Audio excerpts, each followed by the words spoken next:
Yang penting dia berpendidikan, Soekarno, Hatta berpendidikan. Kalau dia mau bekerja sama dengan Belanda, dia pasti akan hidup enak.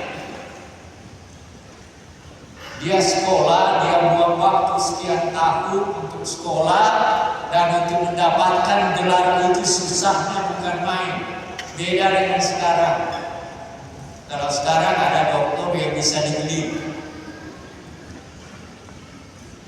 Ya, ada doktor macam-macam, ada gelar yang bisa dibeli, dan dalam konteks zaman itu nggak ada.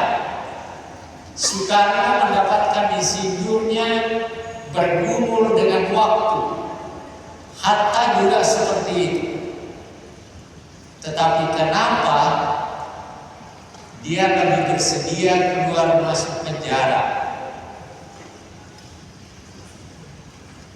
Karena pendidikan yang dikejarnya bukan hanya untuk dirinya, tetapi juga untuk orang lain. Dalam arti kata, itulah sebabnya mengapa sebagai insinyur, sebagai dokter analisis ekonomi lebih bersedia dia untuk masuk keluar penjara, karena di depan yang dia lihat. Apa yang dia lihat di depan itu adalah perubahan, bahwa pada saatnya bangsanya akan menjadi bangsa yang sama dengan yang menjajah nantinya.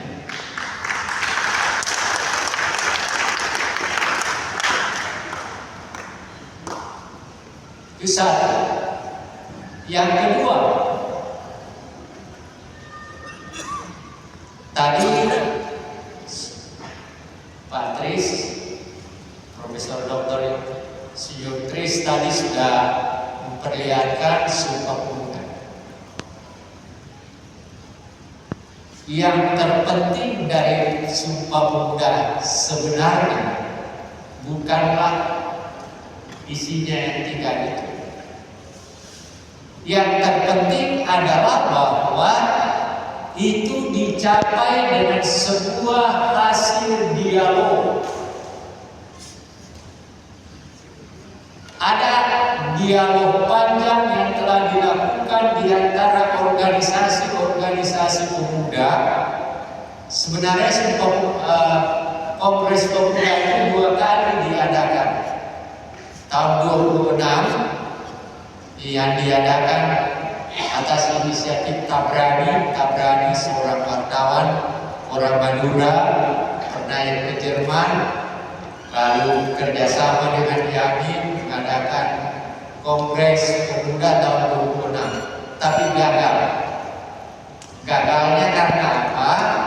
Gagalnya adalah karena persoalan bahasa yang akan kita gunakan adalah bahasa apa? Nah, yang lain sudah sebagian besar setuju bahasa yang akan kita jadikan bahasa persatuan kita adalah bahasa Indonesia. Tapi Yamin mengatakan tidak. Saya mau bahasa Melayu. Itu tahun 26. Akhirnya Kongres 26 itu tidak menghasilkan apa. Nah, baru Kongres 28 Oktober 1928 itulah dicapai. Tapi ada hal yang unik di situ.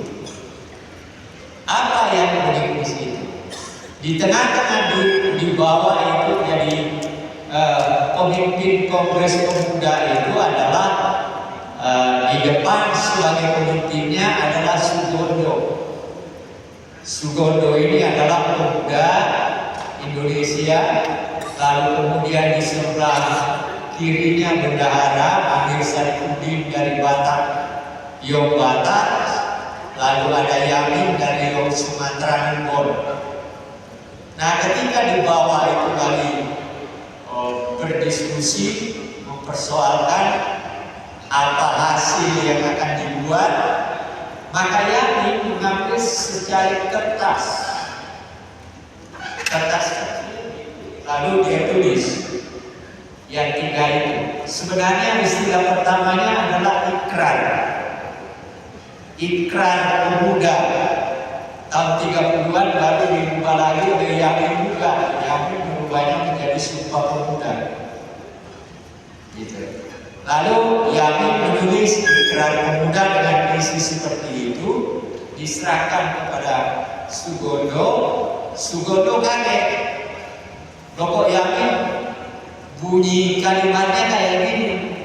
Sugondo serahkan ke Amir Saifuddin. Amir Saifuddin juga kaget karena kok Yamin membuat 3 keputusan seperti ini berbeda dengan apa yang dipikirkannya pada tahun 26.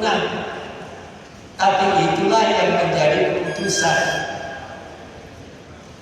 Jadi dari tulisan yang secari kertas itu akhirnya menjadi keputusan dari Kongres Pemuda 1928. Itu. Jadi Kongres Pemuda 28 itu adalah sebuah kongres hasil dialog yang dirumuskan oleh Yamin dan kemudian menjadi keputusan. Gitu. Nah, kita menjadi manusia merdeka. Andai kata tidak ada pendidikan, maka belum tentu kita duduk di sini, Pak, sebagai orang merdeka. Oleh karena itu pendidikan itu sangat penting. Di samping itu pendidikan penting,